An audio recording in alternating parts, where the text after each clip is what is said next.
"You wouldn't last a day in combat," my nephew said, loud enough for every veteran in that banquet hall to hear. He said it with one hand resting on the front of a uniform that did not belong to him. His thumb hooked under a row of ribbons that caught the chandelier light like little colored lies.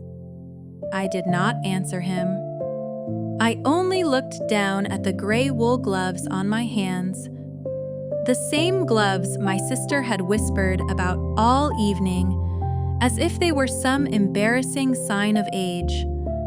The same gloves my family had laughed at for years, because old women, in their minds, were allowed only two explanations for silence: confusion or weakness. Tyler smiled when I stayed quiet. He had always smiled when people mistook my restraint for fear. Across the table, my sister Marlene lowered her eyes into her water glass. My niece blinked too fast. Someone near the back gave one nervous laugh, the kind people offer when they know cruelty has entered the room, but do not want to be the first to name it. And beside the coffee urn, a tall man in a dark suit, silver hair combed back. Paper Cup paused halfway to his mouth, stopped moving completely. I noticed him before Tyler did. Men like Tyler noticed applause. Men like that noticed silence. Tyler tapped the medals on his chest and said, "I mean it, Aunt Nora. All those stories old people tell, you wouldn't last one day where I've been." He had no idea where I had been. He had no idea why my left thumb never straightened properly, why I flinched when a tray hit the kitchen floor, why my late husband Paul used to warm my gloves on the radiator before church. Because cold made the old metal in my hand ache like weather trapped under skin.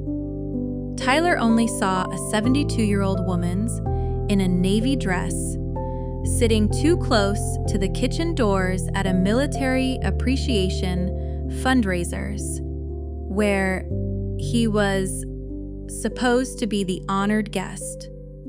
He saw thin wrists, white hair, a soft voice, and a family that had spent years placing me at the end of tables, behind flower arrangements, beside children, beside coats, beside anything that made it easier not to remember. I had once had a life before I became Aunt Nora. The banquet hall smelled of coffee, floor polish, and overcooked roast beef. Red, white, and blue bunting sagged from the stage.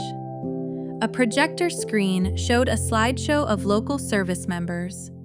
And on the gift table near the entrance, people had left envelopes of donations beside a framed sign that said, "Honor, our heroes." Tyler's photograph was near the center of that table, printed too large. Him, standing in front of a flag with his chin lifted and his borrowed uniform pressed so sharply. It looked more like a costume than clothing. The family had fussed over that photograph all evening. My sister had made sure every donor saw it. My brother-in-law had introduced Tyler to the mayor's assistant twice.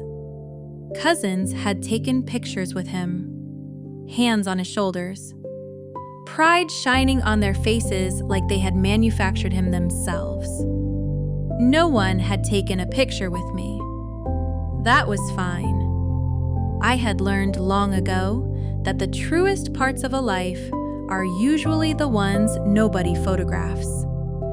Before I tell you what my nephew had pinned to that uniform, tell me where you are watching from. I'd always like knowing how far quiet people's stories travel. Because that night, quiet was the only thing holding the room together. Tyler's jacket was wrong in 3 places before he ever opened his mouth. The ribbon order was not just sloppy. It told a timeline that could not exist.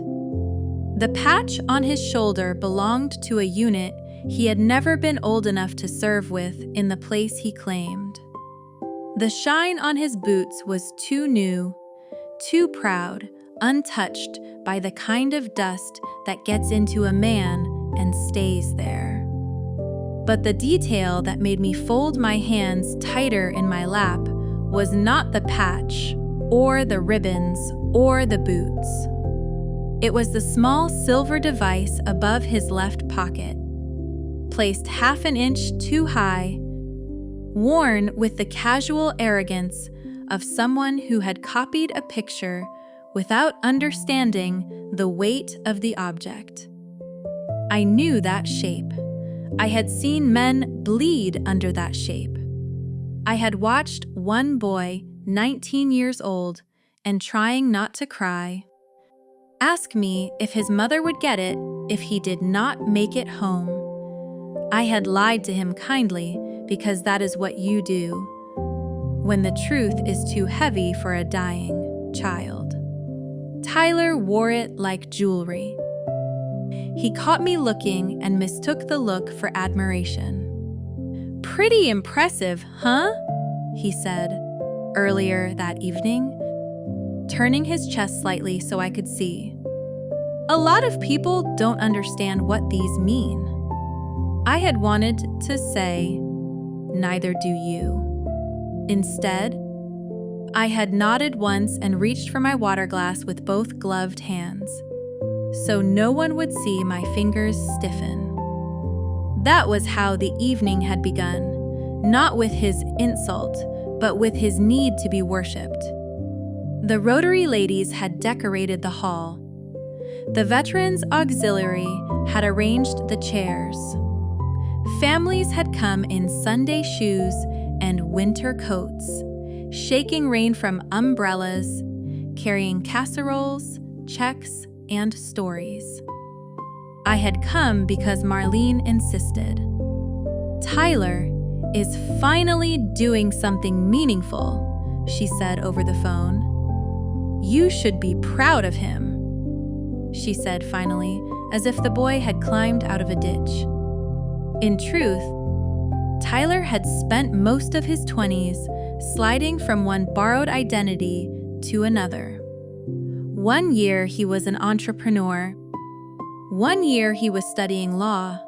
1 year he was going into private security. Then suddenly he was military.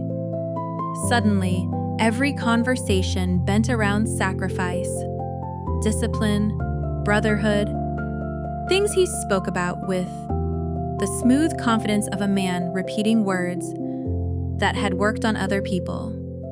When Marlene first told me, I asked what branch. She hesitated. Then she said, "You know, Nora, I don't follow all those details." Details. That was what civilians called the small truths that kept men alive. At the fundraiser, they put me at table 7, not with the veterans near the stage, not with Tyler's proud inner circle, but between Marlene's neighbor and a teenage cousin, who spent half the night looking at her phone. A paper place card read Eleanor Whitaker, though no one had called me Eleanor since Paul died. Paul used to say, Nora sounded like someone who could keep walking in a storm. He was the only person in my family who never asked me to explain the gloves. He had seen what was under them. The first night, I let him help me button my coat, and he had not made the mistake of pitying me. He had simply taken my hand, scars and all, and said, "Cold gets in there, doesn't it?" The next week, he bought me 3 pairs of wool gloves in gray, brown, and black. "For weather," he said. "Not for shame, not for hiding, for weather." After he died, the gloves became easier than questions. My family decided they were eccentric. Tyler decided they were funny. The first time he mocked them, he was 23 and smelling of beer at a Memorial Day cookout. Someone had asked whether I had ever worked at the VA hospital because they remembered hearing something about me and medicine. Before I could answer, Tyler leaned back in his chair and said, "Aunt Nora?" She probably handed out blankets or filed paperwork. Nothing dramatic. Everyone laughed because it was easier than looking at me. I remember Marlene waving a paper plate like a fan and saying, "Oh, leave her alone, Tyler. Nora doesn't like talking about herself." That was true, but not in the way she meant. I did not like talking about myself because the moment a woman tells people she has survived something, they either ask for pain as entertainment or they punish her for not performing it prettily enough. So I let them laugh. I cut my potato salad into small pieces with the side of my fork because my left hand was hurting that day, and Tyler watched me struggle with the plastic utensils. "Combat dining," he said, and slapped the table. That was the first small betrayal. Not the joke. Jokes are cheap. The betrayal was the way my family's eyes slid away from my hands. The second came 2 years later, when Tyler started asking questions in the careful voice of a thief testing locks. He came to my house one afternoon with store-bought cookies and an expression he probably thought was tender. He asked if Paul had kept any old military stuff around. I told him Paul had been a school principal, not a soldier. Tyler laughed too quickly and said, Right. I just thought maybe you had things. Old papers, photos, family history." Family history had never interested Tyler when it was only recipes, marriages, funerals, and the names of women who cleaned houses so their sons could buy trucks. But now he wanted dates. He wanted acronyms. He wanted the difference between evacuation and extraction, between a medic and a corpsman, between a unit citation and a personal award. He framed every question as curiosity. I answered almost none of them. The few answers I gave were harmless and wrong in ways only a real person would notice. He did not notice. He wrote some of them down on his phone.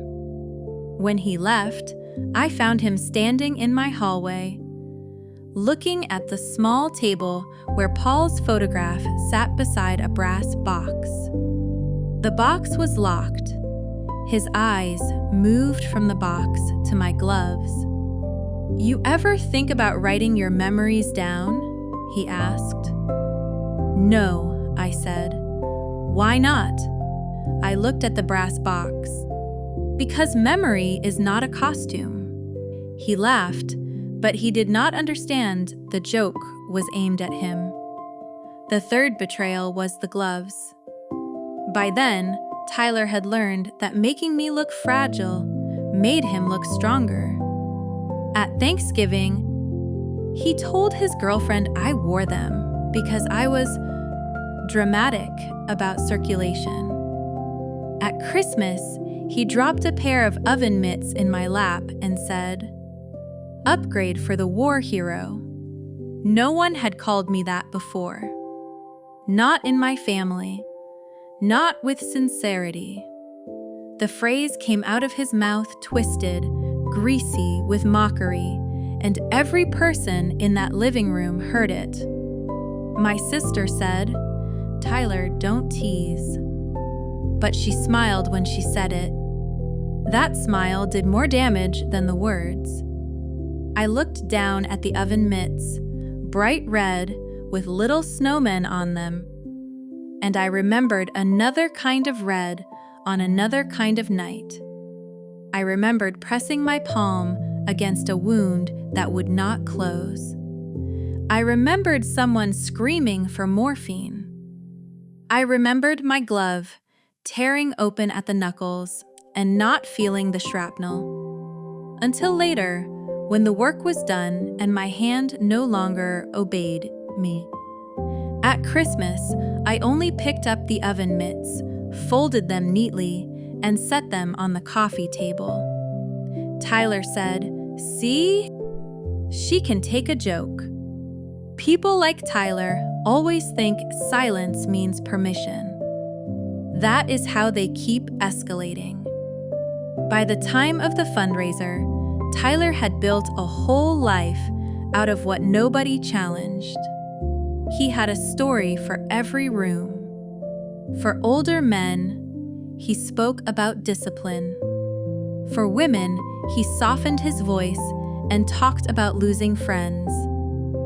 For donors, he talked about veteran support and the cost of transition back home, though he still lived in his mother's basement and had never transitioned from anything except one lie to a larger one. He learned to pause in the right places. He learned to look down when mentioning sacrifice. He learned that people want to believe in heroes so badly. They will sometimes ignore the smell of theater. Marlene believed because she needed to. Her son had disappointed her often enough that this new version of him felt like mercy. My brother-in-law believed. Because Tyler's uniform gave him something to brag about at the hardware store. The younger cousins believed because photographs are louder than facts now. And I, who did not believe, became the problem. Not Tyler, not the uniform, not the shifting stories. Me. The old aunt with the gloves and the inconvenient eyes. That evening, while guests were still finding their seats, Tyler came to my table carrying a paper plate piled with roast beef. He did not sit. He stood over me so the others could see the shape of him in uniform. "Aunt Nora," he said, "I hope all this isn't too much excitement for you." "I'm managing," I said. Big crowd. Lots of uniforms. Might bring up all those old supply closet memories. The teenage cousin beside me snorted into her napkin. I looked at Tyler's sleeve. The patch was still wrong. He followed my eyes and gave me a small warning smile. "Careful," he said. "People might think you're inspecting me." "Would that bother you?" I asked. For half a second, his smile thinned. Then he leaned close enough that I could smell pepper and aftershave. "Just don't embarrass yourself tonight." Mom worked hard on this. It was clever, the way he placed the burden on me before I had done anything. Abusers in families learn that trick early. They make their peace dependent on your silence, then call your silence proof that nothing happened. I looked past him to the coffee station, where the tall silver-haired man was speaking with one of the auxiliary volunteers. He had the posture even a suit could not hide. Not stiffness, readiness. There is a difference. His feet were planted like he knew where exits were. His eyes moved without hurry. When Tyler walked away, that man's gaze followed him, then flicked to me, then to my gloves. Not pity. Recognition, maybe. Or curiosity. I could not tell yet. The program began at 7. The mayor's assistant welcomed everyone. A pastor gave a prayer that used the words sacrifice and freedom with the soft polish of someone who had never held either while it bled. Plates clinked, coffee was poured, a slideshow began on the screen. Young faces, old faces, uniforms from different wars, different decades, different kinds of grief. I kept my hands folded in my lap, right thumb pressing lightly into the ridge of scar under the left glove. Pain has a way of telling time better than clocks. Rain tapped against the high windows. Somewhere near the kitchen, a serving cart squeaked. Tyler sat at the front table beside his mother, smiling every time someone glanced at him. Twice, people approached him to thank him for his service. Twice, he accepted it without blinking. The second time, an elderly man with a walker told him his brother had not come home from Quezon.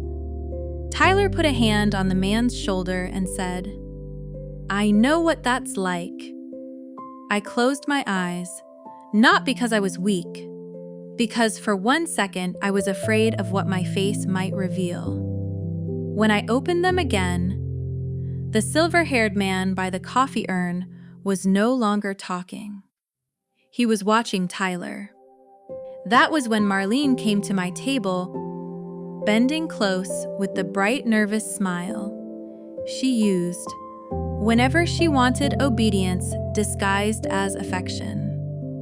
"Nora, honey, Tyler's going to speak soon. Isn't that wonderful?" "Is it?" I asked. Her smile tightened. "Please don't start. I haven't said anything." "Exactly," she whispered. "Sometimes the way you don't say things makes people uncomfortable." I looked at my sister then. Really looked at her. We had the same mother's eyes, but hers had spent a lifetime choosing comfort over truth. "Marlene," I said, "what do you think he did?" "What?" "In the service. What do you think Tyler actually did?" She blinked at me as if I had asked her to solve a foreign equation. "He served. He was deployed. He went through things." "What things? Why are you interrogating me?" "I'm asking what you know." She straightened, wounded now, because ignorance hates being handed a mirror. "I know my son deserves respect tonight." "Respect," I said, "is not a costume either." Her mouth opened, then closed. For a moment, I thought she might ask me what I meant. But the microphone squealed from the stage, and the mayor's assistant returned to the podium with a note card in his hand. Marlene exhaled in relief as if rescued. "Just be kind," she whispered. Then she walked back to the front table and placed one hand proudly on Tyler's shoulder. The mayor's assistant smiled into the room and began reading Tyler's introduction. He spoke of courage, service, sacrifice, and the importance of supporting veterans who carry invisible wounds. Tyler lowered his head modestly at exactly the right moment. People turned in their chairs to look at him. Cameras came up. My cousin lifted her phone. My brother-in-law wiped one eye with the back of his hand, though nothing sad had happened. As the introduction continued, I watched Tyler adjust his jacket. His fingers brushed the unauthorized device above his pocket. Then he smoothed the row of ribbons, and the light struck them cleanly enough for me to see the full arrangement. My breath slowed. There it was, not one mistake, not vanity, not confusion, a claim, a very specific claim. He was not pretending in a general way anymore. He was wearing a story that belonged to somebody else. The silver-haired man near the coffee urn saw it too. His face did not change much, but his cup lowered an inch. The room applauded. Tyler stood. He kissed his mother on the cheek, stepped away from the front table, and walked toward the microphone as if every clap belonged to him. By right. I folded my gloved hands once more and felt the old scar pull beneath the wool. By the time Tyler stepped toward the microphone, I no longer wondered whether he was lying. I only wondered how many people he was willing to lie in front of. Tyler reached the microphone like a man walking into a room he believed had been built for him. He did not hurry. He gave the applause time to swell, time to wrap itself around his shoulders, time to become part of the uniform. I had seen that walk before, though never from him. Real soldiers sometimes carried weight in the way they moved. The careful economy of people who had learned that noise draws fire and pride can get a man killed. Tyler carried theater. He paused halfway to the podium and turned slightly, so the donors could see the front of his jacket. A woman from the auxiliary pressed both hands to her chest. Someone near the back whispered, "Such a brave young man." Tyler heard it. Of course he heard it. Praise was the only language he never missed. He stepped behind the microphone, adjusted it lower, though it did not need adjusting, and smiled at the hall with that practiced humility he had built from stolen words. "Thank you," he said, and waited through another small wave of applause before continuing. "Really, thank you. Nights like this mean more than you know." His voice softened at the end, just enough to make people lean in. At the front table, Marlene looked as if she might break apart from pride. My brother-in-law kept nodding. Hard and steady, like each nod could make the story more true. I sat at table 7 with my gloved hands in my lap and watched Tyler become larger in the eyes of people who did not know what they were seeing. He spoke first about service in broad, polished phrases: duty, brotherhood, sacrifice, coming home different. The usual words, arranged like furniture in a room no one had ever lived in. The donors loved it. They always do. Most people are not cruel when they believe a lie like that. They are hungry. They want to touch courage without paying its price. They want a clean story, a young face, a uniform, a photograph beside a flag. Tyler gave them all of it. He lowered his eyes when he mentioned friends who did not make it back. He paused just long enough for silence to gather. Then he looked up with wet brightness in his face, not tears exactly, but the suggestion of them. That was worse. Real grief does not usually announce itself in time for applause. A man at the veterans' table shifted in his chair. His name was Mr. Callahan. If I remembered correctly, a small Korean War veteran with hands like folded rope, and a back that had never fully straightened after a lifetime of work. Earlier, I had seen Tyler shake his hand for a photo, gripping too hard, smiling too wide. Now, Mr. Callahan listened with his chin tucked, expression unreadable. Tyler spoke about the desert without naming which desert. He mentioned hostile zones without dates. He talked about missions without saying mission for what, with whom, or under whose command. It was all fog. It was all useful fog. Fog lets liars move wherever they please. But every now and then, a detail slipped through. A phrase in the wrong place.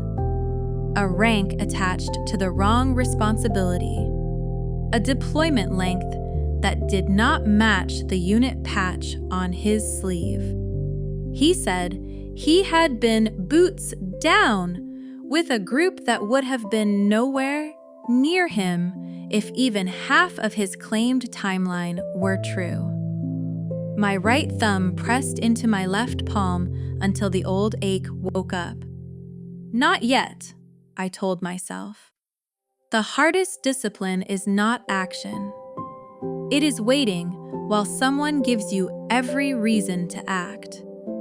Tyler grew warmer as the room gave itself to him. He thanked the committee. He thanked his mother. He thanked the older generation for making freedom possible, and glanced briefly toward my table as if including me in a category of museum pieces. A few people chuckled kindly. I kept my face still. Kind laughter can cut as deeply as cruel laughter when it confirms the same lie. Then, a man from front veterans' table raised 2 fingers slightly, not interrupting so much as clarifying. "Son," he said, voice thin but clear, "what outfit did you say you were with over there?" The room turned toward him. Tyler's smile held, but I saw his left eye twitch. "I moved around a lot, sir," he said, "attach where needed." The old man nodded slowly. "That happens." Tyler relaxed too soon. "Mostly special operations support," he added, and the room made a soft, impressed sound. That was when Mr. Callahan frowned. "Support with that patch?" he asked. It was a simple question, too simple for Tyler to dodge without looking like he was dodging. For the first time all night, the shine on him thinned. He let out a small laugh, not friendly now, but controlled. "With respect, sir, things changed a lot after your time." Some people laughed. Not because it was funny, because they wanted the tension to leave. Mr. Callahan's face did not move. "I imagine they did," he said. Tyler leaned into the microphone. "No disrespect meant. It's just a different battlefield now." That sentence told me more than he meant it to. Men who have earned respect usually give it to other men who paid before them. Tyler used the microphone to place himself above an old soldier in front of a room full of donors. Marlene's smile flickered but did not fall. My brother-in-law looked down at his plate. "No one," corrected Tyler. "No one said, 'This man buried friends before you were born.' No one said, 'You do not get to wear borrowed cloth and speak down to someone who came home with real ghosts.'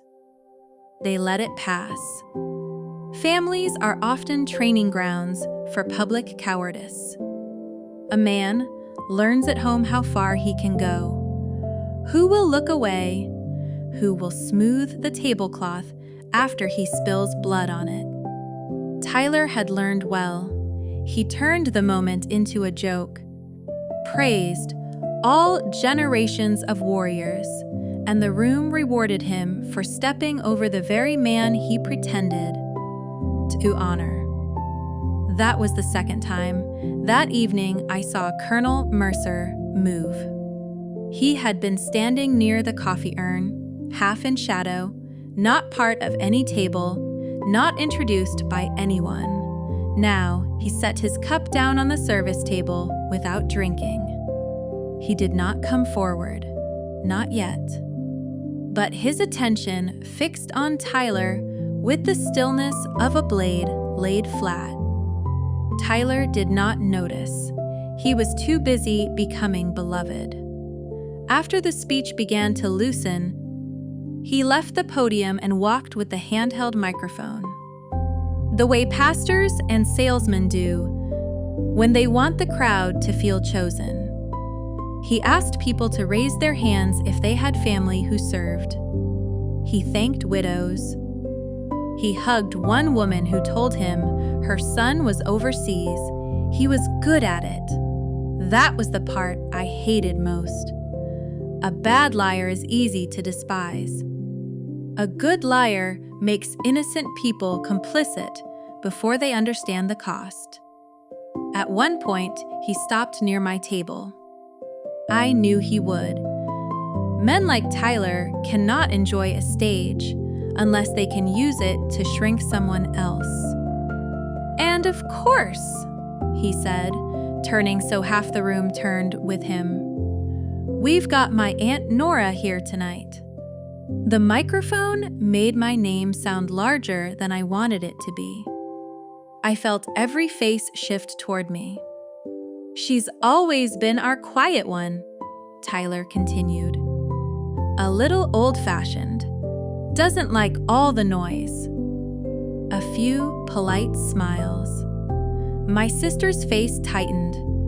She knew his tone. She had heard it around kitchen tables and holiday couches for years.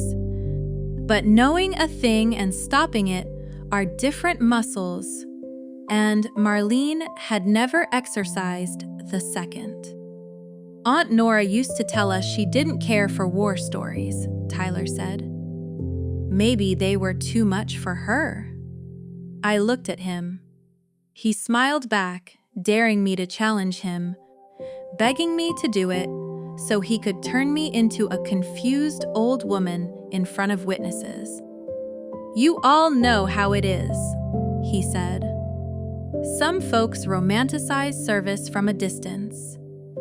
They see a movie, hear a few stories, and think they understand pressure. The word pressure moved through me like cold water. Pressure was a hand over a wound. Pressure was a knee in mud. Pressure was counting seconds between incoming rounds while a young man asked if he still had both legs.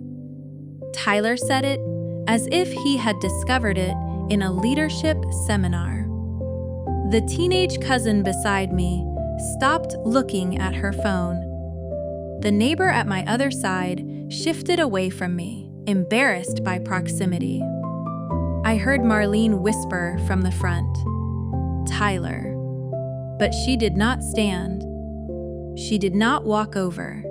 She did not take the microphone.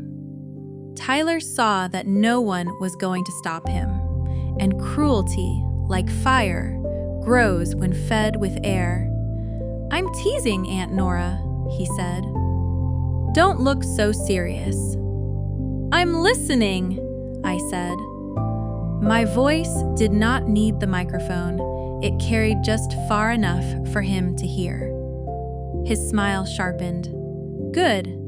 Then maybe you'll learn something tonight." A little sound went through the room, half laugh, half discomfort. Colonel Mercer's eyes moved from Tyler to me. I did not look back at him. I kept my gaze on my nephew. Tyler took one step closer to my table. "You know, people think combat is all medals and stories, but it's not. It's heat, fear, blood, making decisions when your body wants to quit. No offense, Aunt Nora, but some people wouldn't make it 10 minutes under that kind of pressure. My left hand began to hurt badly. Then the deep old ache that started under the knuckle and climbed toward the wrist.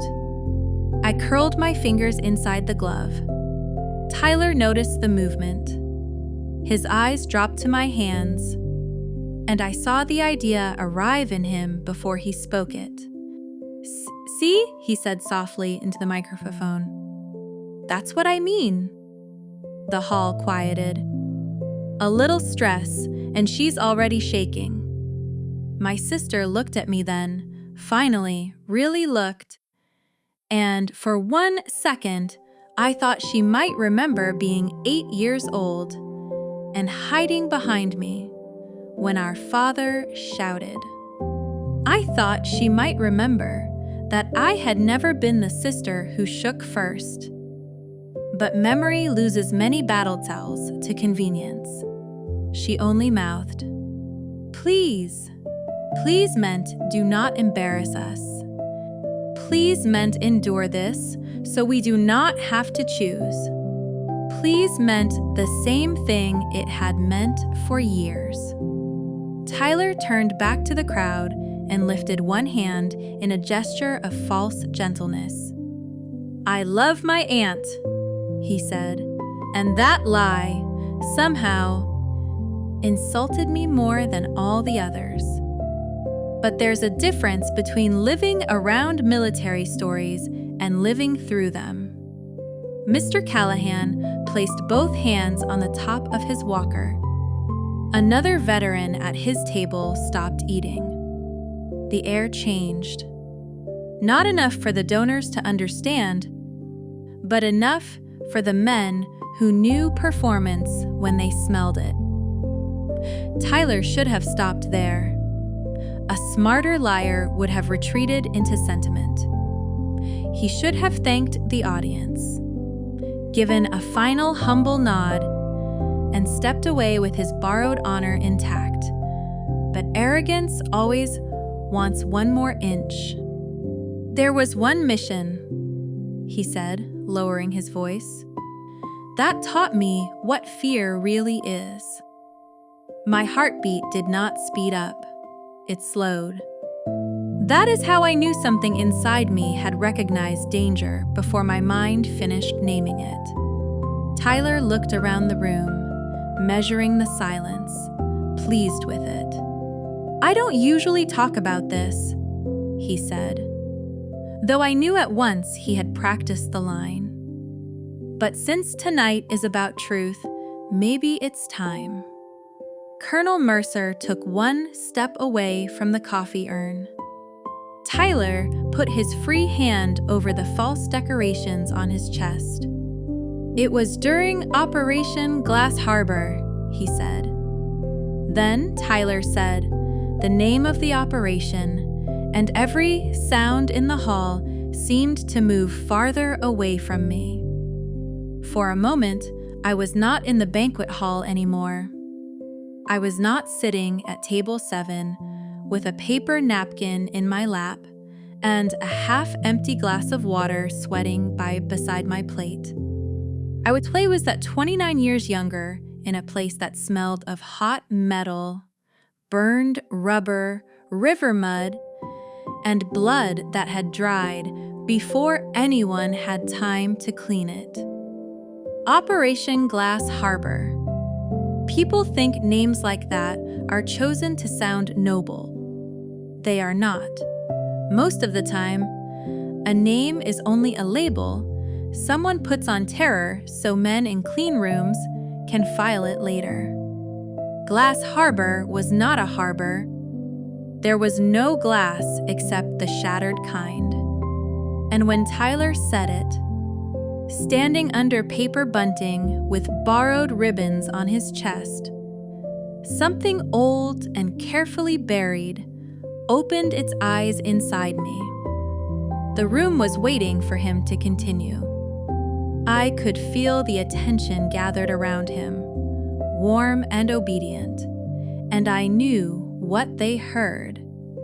A brave young man preparing to share a painful memory.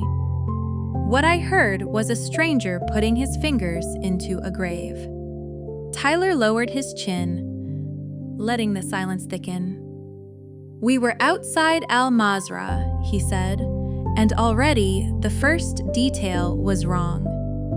Not wrong in the way civilians misremember geography. Wrong in the way a man is wrong when he copied half a story from somewhere and invented the rest. My gloved fingers closed around the edge of my napkin. Colonel Mercer had stopped moving entirely. The old veteran with the walker looked from Tyler to the coffee station, then back again, as if measuring the same change in the air I felt. Tyler continued. The sun was coming up. You could see everything turning orange over the bridge. The bridge. My mouth went dry. There had been a bridge, yes, but no sunrise. The bridge was already broken before midnight. One side dropped into black water, its twisted ribs sticking up through smoke. Nobody saw orange light. We saw muzzle flashes, instrument glow, and the white flare of burning fuel. Tyler's voice trembled artfully. We had a captain pinned down near the east side. I carried him myself for almost 200 yards under fire. Somewhere behind me, a woman whispered, "Oh my God." Marlene put a hand over her mouth.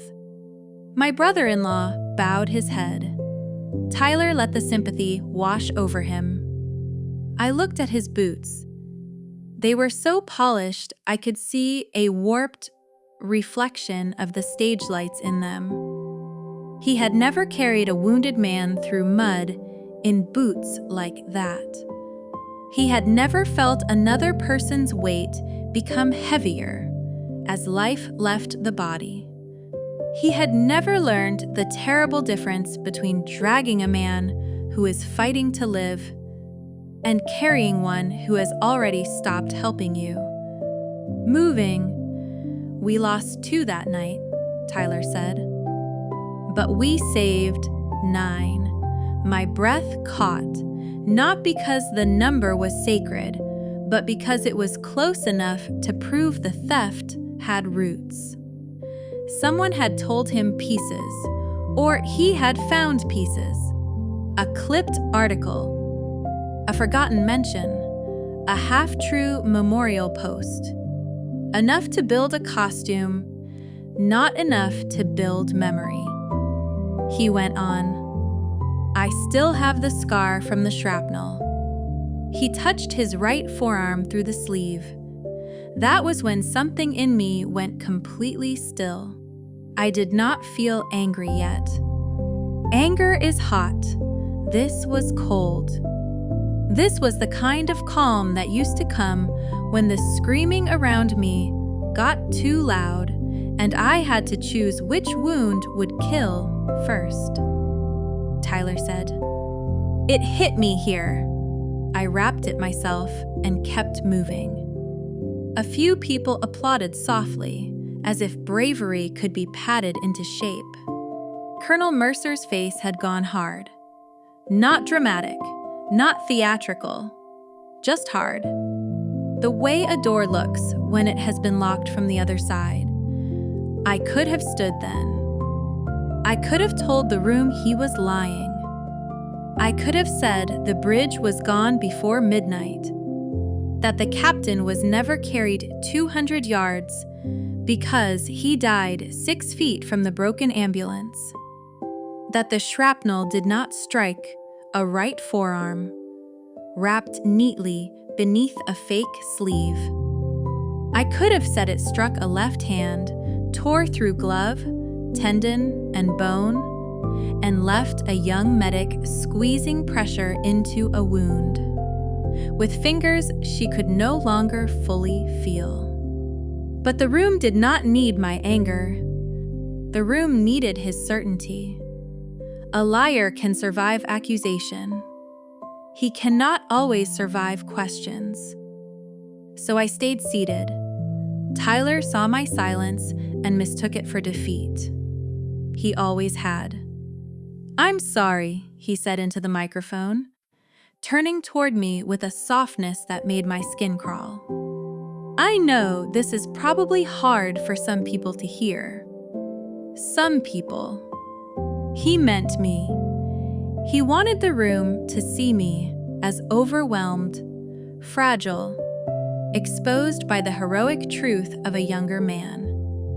Aunt Nora, you doing okay?" he asked. Every face came back to me. The teenage cousin beside me had her phone lowered now. The neighbor on my other side stared at her plate.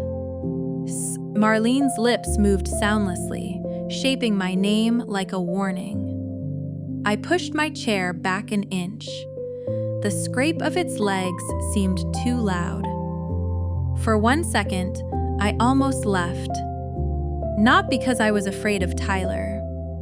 Because there are rooms where the air becomes crowded with the dead, and if you do not step outside, you may start answering voices nobody else can hear. I imagined walking past the gift table, past his photograph, past the donation envelopes, out into the rain where the night would at least be honest. Then Tyler smiled. It was small, quick, meant only for me. A victor's smile. That smile kept me in my chair. I rested both gloved hands flat on the table and looked up at him. "Which hand?" I asked. Tyler blinked. "What?" "The medic," I said. My voice was quiet, but the microphone caught Tyler's silence and made it part of the room. "Which hand was the medic hit in?" A few heads turned. Tyler gave a short laugh.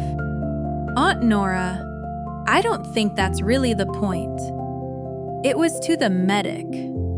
The old man with the walker looked at me sharply. Colonel Mercer took 1 step forward, then stopped. Tyler's smile tightened. "Left," he said finally. He guessed well enough to frighten himself, poorly enough to condemn himself. "Left hand." "Where?" I asked. He shifted the microphone from one hand to the other. "Near the palm." "No." The word left me before I could dress it in softness. The room went quieter. Tyler's jaw moved. "Excuse me, not near the palm." I looked at his sleeve, at the place where his fingers had touched his invented scar. Across the knuckles first, then the wrist. His eyes narrowed. "I was there, then you would know." The sentence did not rise. It did not need to. Tyler looked at the audience, searching for the old rhythm, the one where he teased, and they rescued him with laughter. "This is what I mean," he said. "She hears one story and thinks she can correct people who actually lived it." He stepped away from the stage and moved toward my table again. The microphone gave a low hum in his hand. "Aunt Nora, with all due respect, you read too many old articles. You don't know what it feels like when rounds are coming in and somebody is screaming for a medic." My sister closed her eyes. She heard the cruelty that time. She still did not stand. I watched that too. You learn a lot about people by noticing the exact moment they decide. Your dignity is less important than their comfort. "What was the extraction call sign?" I asked. Tyler stopped 2 tables away from me. "What?" The call sign, that was classified. No, it wasn't. Colonel Mercer's voice did not enter the room, but his body did. He moved another step from the coffee urn, hands at his sides, eyes fixed on Tyler. Tyler saw him then. For the first time all night, my nephew seemed to register that not everyone in the hall was clapping from ignorance. He recovered quickly. "Some things don't need to be repeated for civilians," he said. "I agree," I said. "So stop repeating them wrong." A sound went through the room like fabric tearing. Tyler's face reddened. "You're confused." "No, you don't even understand what we're talking about." "I understand you," said Sunrise. He stared. "What?" There was no sunrise during the extraction. The words changed the room. Not because everyone understood them, but because everyone understood that I had stopped sounding like an old ant being teased. Tyler laughed again. Louder this time, and loud laughter is often the first bandage a liar grabs. "Okay, this is getting sad." He turned to the audience. "You see what I deal with? She thinks, because she's watched documentaries and maybe heard a couple of stories from old-timers, she can sit there and fact-check combat." Mr. Callahan's hands tightened on his walker. "Let her speak," he said. It was not loud, but it carried. Tyler looked irritated now. He had expected sympathy, not resistance. "Sir, I respect you, but she's my aunt. This is family." "No," Colonel Mercer said at last, voice even. "It became something else when you named Glass Harbor." Tyler froze for half a beat. Most of the room turned toward the silver-haired man. The mayor's assistant looked panicked. Marlene looked from Mercer to Tyler, confusion beginning to crack through pride. "And you are?" Tyler asked. He tried to sound amused. He did not quite make it. "Someone listening," Mercer said. That was all. It was enough. Tyler swallowed, and I saw it. A small movement in the throat. The first honest thing he had done all evening. He turned back to me because cruelty was safer than Mercer. "This is ridiculous," he said. "Aunt Nora, you're sitting there with your little gloves, shaking over a story you don't understand, trying to embarrass me in front of people who came here to honor real service." He pointed toward my hands. "You want to act tough? Fine, take them off." Nobody moved. Even the kitchen noise seemed to stop. Tyler's face lit with the ugly relief of a man who had found the softest place to press. "Come on," he said, walking closer. "Take off the gloves. Since you know so much about combat hands, let's see yours." Marlene stood halfway, then sat back down. "Tyler," she whispered. But the word had no spine in it. He ignored her. "Take it off, Aunt Nora. Let's see those combat hands." If you've ever watched people mistake your silence for weakness, type silent in the comments. You'll understand why I let him keep talking. Because that was the moment the room finally became honest. Not kind.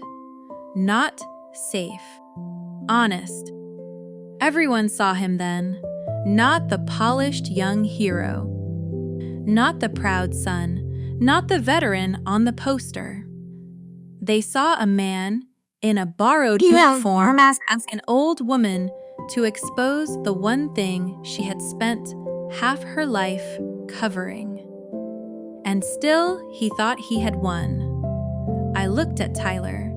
Then I looked past him at Colonel Mercer, standing near the coffee urn with his face pale and his shoulders squared.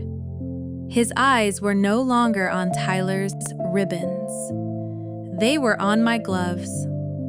I felt Paul then, not as a ghost, not as a voice, but as the memory of warm wool laid across a radiator on cold mornings.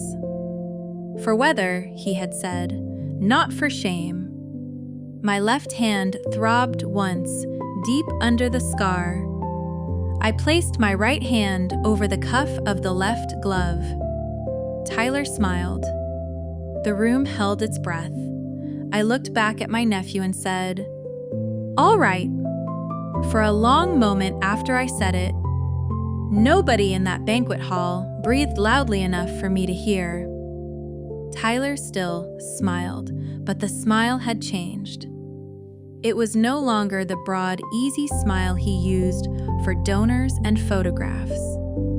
It was smaller now, held in place by pride. The way a man holds a door shut with his shoulder when he finally understands something heavy is pressing from the other side. My right hand rested on the cuff of my left glove. The wool was old and soft from years of washing, stretched slightly at the thumb, worn thin across the knuckles where the scar beneath had rubbed it from the inside. Paul used to mend that spot with gray thread, always pretending he could not see my eyes on him while he worked. These gloves have more service left than half the people I know, he would say, and I would laugh because he knew when to make a thing ordinary. That was love, I think. Not grand speeches, not saving someone from every pain.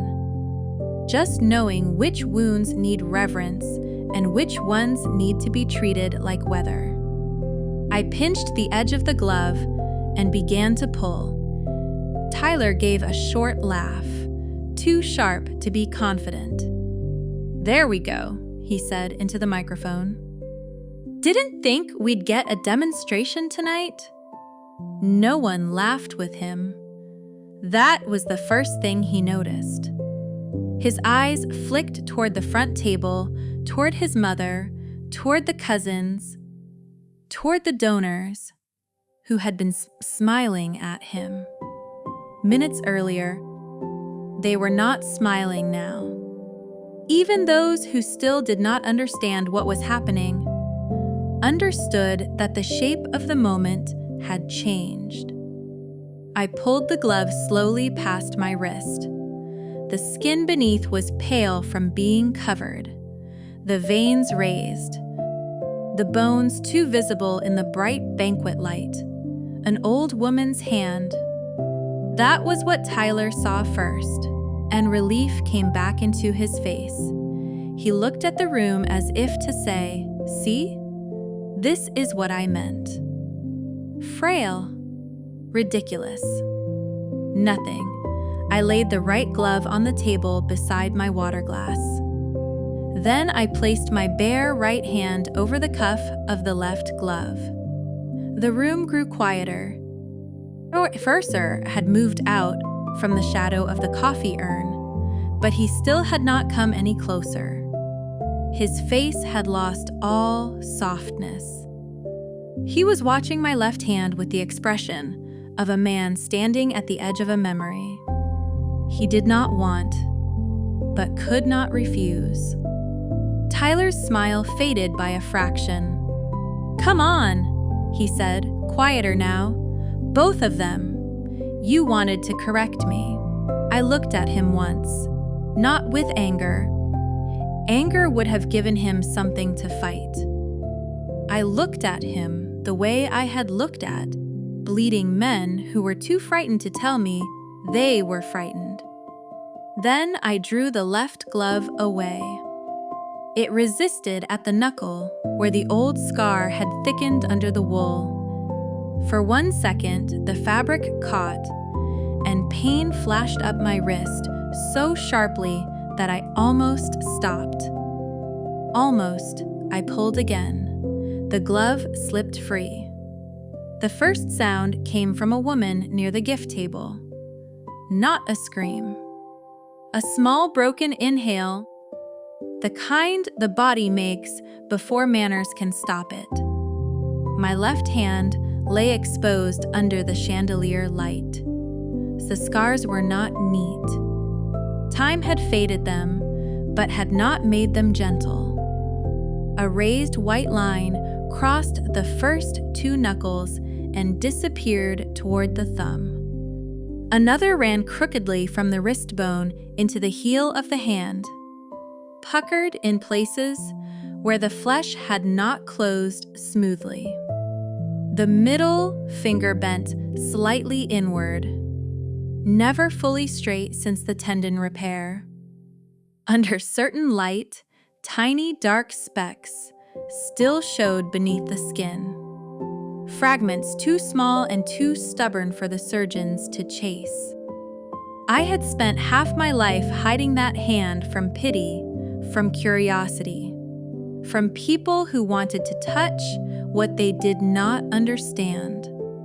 Now I held it open on a white banquet table between a glass of water and a folded napkin, while my nephew stared at it as if it had spoken his real name. Tyler's mouth opened. No words came. The microphone in his hand hummed softly. His eyes went from the scars to my face, then down to the scars again. His first instinct was still denial. I saw it gather in him. He wanted to laugh. He wanted to say old injury, kitchen accident, car crash, anything that could put the room back where it had been. But before he could choose a lie, Colonel Mercer spoke. "Sergeant Whitaker?" My name did not sound like a question in his mouth. It sounded like a door opening. I turned my head toward him. The hall seemed to stretch between us. For a moment, I did not see the silver hair or the dark suit. I saw a younger man with soot on one cheek, shouting over rotor wash, one hand clamped around a radio, telling me we had 90 seconds that we did not have. I had not known his first name then. He had not known mine until later. People in those places often know each other by function before they know each other by name. Medic, lieutenant, driver, gunner, alive, not alive. "Daniel Mercer," he said, his voice lower now, almost private despite the room. I was a lieutenant then. I nodded once. My throat had closed around all the things a person cannot say in a public hall, with roast beef cooling on plates. Mercer straightened. Not dramatically, not for the audience. His heels came together, his shoulders squared, his right hand rose in a clean, formal salute. Every person in that room saw it. The retired officer by the coffee urn saluted the old woman at table 7. Not Tyler. Not the man with the microphone. Me. The silence that followed was so complete, I could hear the fluorescent buzz above the hallway door. Tyler's face changed color as if someone had opened a drain beneath his skin.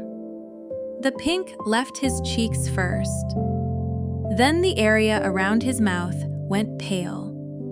His fingers tightened on the microphone until the knuckles showed. He looked at Mercer, then at the room, then at his mother, searching for someone willing to pull him out of the hole he had dug. Marlene had both hands pressed against her chest. Her lips were parted, but nothing came through them. My brother-in-law stared at my hand with the stunned, almost offended look of a man realizing the truth, had lived in his house's shadow for years without asking his permission. Mercer lowered his salute only after I gave the smallest nod. Then he turned to Tyler. The temperature of the room seemed to drop with him. "State your unit," Mercer said. Tyler swallowed. The microphone caught it. A wet click in the throat, magnified for everyone. "I don't have to answer to you. You named Operation Glass Harbor in a public fundraising event. While wearing decorations associated with service you have not established. State your unit." The words were calm. That made them worse. Tyler's eyes darted toward the mayor's assistant, but the man looked down at his note cards as if they had become very complicated. "I was attached," Tyler said. "To what unit?" "Multiple units." "Commanding officer?" Tyler's lips moved once before sound came. "That's not something I'm comfortable discussing." Mercer took one step closer. "You were comfortable describing the bridge." Tyler flinched. "Small, but there." "You were comfortable claiming you carried a captain 200 yards under fire." Another step. "You were comfortable placing a scar on your right forearm." Tyler's free hand twitched toward the sleeve and stopped halfway, as if even he had realized the gesture would betray him again. "That bridge was gone before midnight," Mercer said. "There was no sunrise. The captain you mentioned was not carried 200 yards.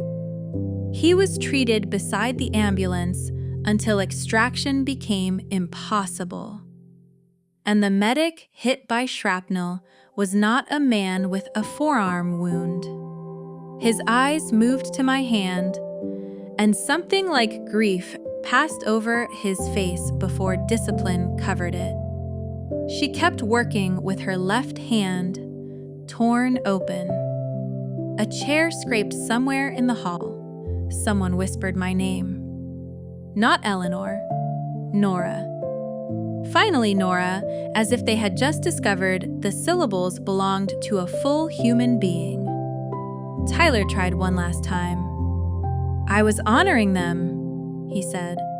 His voice cracked on honoring. "I didn't mean..." "No," I said.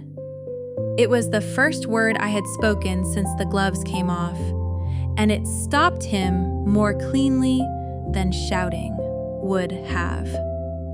I looked at my nephew, at the false ribbons, at the device above his pocket, at the uniform he had used as a weapon against old men, grieving mothers, donors, and me. "You were borrowing blood you never paid." His mouth shut. I reached for my purse with my right hand. No one moved to help me. For once, they understood help would be an insult. I opened the clasp, took out the small cream envelope I had carried for years and never intended to show that night, and placed it on the table. The paper was soft at the corners. My name was written across it in Paul's handwriting, because after my second surgery, he had organized the things I refused to look at. Mercer did not touch the envelope until I pushed it toward him. Then he opened it with careful hands. Inside were 3 items: a faded photograph with smoke blurred in the background, a copy of a service citation folded along old creases, and a small laminated card bearing a name, a date, and a reference number I had once known by heart, and then spent decades trying to forget. Mercer looked at the citation first. His jaw tightened. Then the photograph. In it, my hair was dark, my face thinner, my left hand wrapped so heavily it looked like it belonged to someone else. Beside me stood men who were now names on walls, in files, in the private prayers of people who still woke at night. Mercer looked up. "This woman was part of the evacuation team," he said to the room. "She did not hear about Glass Harbor. She survived it." Marlene made a sound then, a soft, wounded thing, but I did not look at her. That sound was not for me. It was for the version of herself that had laughed at gloves and chosen comfort over questions. Tyler stepped back and bumped into an empty chair. The chair leg scraped the floor, loud and ugly. His eyes had gone glossy. Sweat shone along his upper lip. He tried to wipe it with the back of his hand, remembered the microphone, and lowered his arm awkwardly. The room watched every movement. That was part of the punishment. Not violence, witness, Mercer pointed, not touching him. "Remove the unauthorized decorations." Tyler stared. "What?" "Take them off." The phrase moved through the hall like a verdict.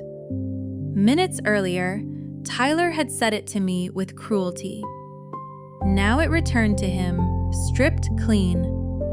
"Colonel," the mayor's assistant began weakly, though no one had introduced Mercer as Colonel. The title simply arrived because the room needed one. Mercer did not look away from Tyler. This event collected donations under the impression that this man's claims were truthful. The committee will need to document what was represented here tonight. Tyler shook his head. "Mom," he said. It came out small. Not the voice of a warrior. The voice of a boy looking for the woman who had cleaned up after every smaller lie. Until he learned there was no lie too large to attempt. Marlene stood, but she did not go to him. Her hands trembled at her sides. "Tyler," she whispered, "what did you do?" He looked betrayed by the question. That almost made me pity him. Almost. Then his fingers went to the first ribbon. They shook so badly he could not unfasten it. The whole room watched the struggle. A donor who had been crying earlier now stared at him with her face gone hard. Mr. Callahan stood with difficulty behind his walker. He did not speak. He did not need to. Tyler finally pulled one piece free, then another. Each small metallic click sounded louder than applause. His breathing grew uneven. His eyes kept moving, looking for an exit, a friend, a soft place in the room. There was none. Not because everyone had become brave. Because the truth, once large enough, makes cowardice harder to perform. He removed the jacket last.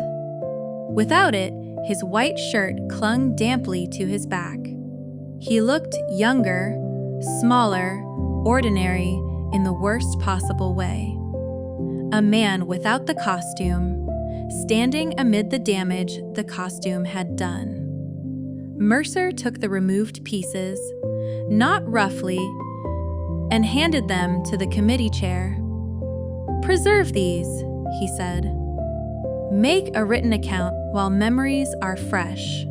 Tyler whispered, "I'm sorry." I looked at him. "No, you're exposed." His face folded, but I had no room left in me for his humiliation. Mine had taken up enough space for one lifetime. People began speaking all at once then, because crowds cannot hold silence forever. The committee chair rushed toward Mercer. The mayor's assistant backed away from the podium. Someone near the gift table started removing Tyler's photograph from the display. My brother-in-law sat down as if his knees had failed. Marlene came toward me, tears in her eyes, and said, "Nora, why didn't you tell us?" I picked up the right glove from the table, then stopped. My left hand remained bare. "You could have asked," I said. "We didn't know." "No," I said, standing slowly. "You didn't want to know." She reached for me, but I stepped back before her fingers touched my arm. It was not anger that moved me. It was boundary, and boundary feels cold only to people who benefited from its absence. I placed the envelope back in my purse. Mercer approached then, not as a rescuer, not as an authority over me, but as a man carrying an old debt of witness. "Sergeant," he said softly, "I should have found you years ago."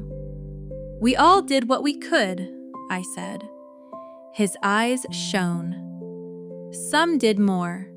I did not answer, because if I had, the room might have seen more of me than I was willing to give. I walked toward the exit with one glove on and one glove off. No one stopped me. The rain had slowed outside, leaving the parking lot black and shining under the lamps. Behind me, the hall buzzed with correction, confession, damage control, all the little noises people make when truth knocks over their furniture. Marlene followed me as far as the awning. Her voice came small behind me. "You could have told us," she said again, but weaker now. I turned to her. My bare left hand hung at my side, scars silver under the parking lot light. "You could have believed I was someone before a man in uniform told you." She began to cry, but I had already given that family enough of my silence and enough of my blood. I went home alone. I put the gray gloves in Paul's old drawer beside his watch and the little tin of buttons he always meant to sort. For the first time in years, I did not close the drawer quickly. I stood there a while, looking at the wool, remembering his hands warming them on the radiator, remembering that he had never asked me to hide. The next morning, Tyler's photograph was gone from the fundraiser page. By noon, the committee had issued a correction about false representations made during the event. By evening, Marlene had called 7 times. I did not answer. Colonel Mercer sent a letter 3 days later. He did not call me brave. I was grateful for that. He wrote only that truth had stood because I had allowed it to stand, and that some salutes come too late but are still owed. I read it once, folded it carefully, and placed it in the envelope with the photograph. Then I made coffee. The mug was warm against my left hand. The scar across my knuckles pulled when I curled my fingers around it. But I did not put the glove back on. And if this story reminded you of someone who survived quietly for too long, send it to them. Some people wear uniforms to look brave. Some people wear gloves because bravery left scars. And the day I stopped hiding mine was the day my family finally learned the difference.